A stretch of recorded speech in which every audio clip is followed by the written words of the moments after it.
پاکستان تحریک انصاف کے اپنے اندر جو ہے وہ پہلے اتحاد کی ضرورت ہے، اس کے بعد ایک اتحاد بن پائے گا۔ تحریک انصاف کے اندر جتنے دھڑے ہیں، ابھی یہ فیصلہ بھی کرنا ہے کہ ان میں سے کون سا دھڑا زیادہ مضبوط ہے۔ بہرحال ایک اگر تحریک چلانی ہے عید کے بعد تو ان کو ایک اسٹریٹ پاور کی ضرورت، اور مولانا فضل الرحمان صاحب کے پاس وہ ہے۔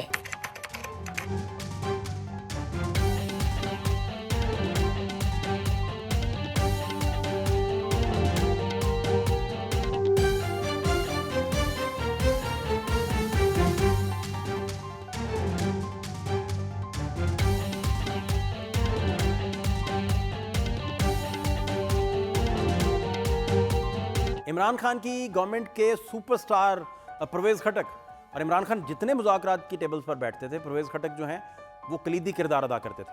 اور پرویز خٹک صاحب کے بارے میں کہا جاتا تھا کہ یہ وہ واحد شخصیت ہیں جو عمران خان صاحب کے سامنے جو بھی بات ہو وہ کھل کے کہہ دیتے ہیں۔ تو پرویز خٹک سابق وزیر دفاع، وہ آج کل مشیر لگ گئے ہیں وزیر اعظم پاکستان کے، اور مشیر بننے کے بعد وزیر اعظم صاحب کو وہ ایڈوائز کیا کریں گے، وزیر اعظم صاحب کو لے کے چلیں گے ان کے مشیر کی حیثیت سے۔ اور پرویز خٹک صاحب جو ہیں ان کی نہ تو وہ حکومت کا حصہ ہیں، نہ حکومت کی جتنی اتحادی جماعتیں ہیں ان میں سے کسی کا وہ حصہ ہیں، لیکن پھر بھی وہ وزیر اعظم کے مشیر ہیں۔ تحریک انصاف کی جو پارٹی میں آپ خود بھی فرما رہی ہیں، بتا بھی رہی ہیں، اب تو ان کے جو سب سے قریبی تھے اور تبدیلی کا استعارہ تھے وہ مشیر وزیر اعظم بن جائیں گے، پرویز خٹک بن گئے۔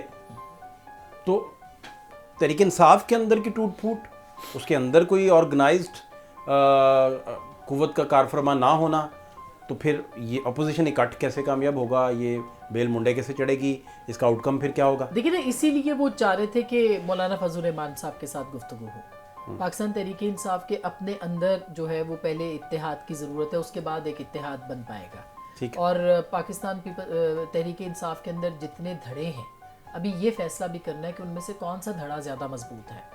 وہ علی امین گنڈا پور صاحب کا زیادہ مضبوط ہے دھڑا، یا پھر وہ ان کے مخالفین کا زیادہ دھڑا مضبوط ہے، وہ بیرسٹر گوہر صاحب مضبوط ہیں یا کوئی اور مضبوط ہے۔ یعنی اتنے زیادہ دھڑے ان کے اپنے اندر ہیں کہ اس میں بھی فیصلہ کرنا ہے کہ کون سا دھڑا زیادہ مضبوط ہے، اور اس کے بعد جو ہے ان کو اپنی اپوزیشن کو ساتھ ملانا ہے۔ تو جہاں پہ وہاں پہ اختلاف موجود ہے۔ اسی طرح سے اگر دیکھیں JUIF ہے، بہرحال ایک اگر تحریک چلانی ہے عید کے بعد جس کا کہ کلیم کر رہی ہے اپوزیشن، تو ان کو ایک اسٹریٹ پاور کی ضرورت ہے، اور مولانا فضل الرحمان صاحب کے پاس وہ ہے۔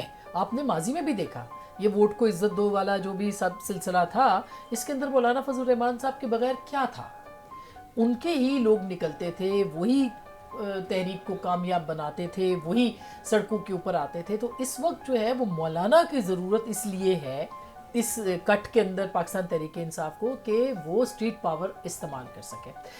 تو وہاں پہ بھی اتفاق نہیں ہے، اور مولانا اس وقت اپوزیشن کا حصہ نہیں بن رہے اس طرح سے، وہ بھی ایک بہت بڑی ناکامی ہے۔ تو میرا نہیں خیال کہ PTI کوئی سنجیدہ کوشش بھی کر رہی ہے کہ مولانا کو اس صفحے پہ لے آئے جس پہ وہ موجود ہے۔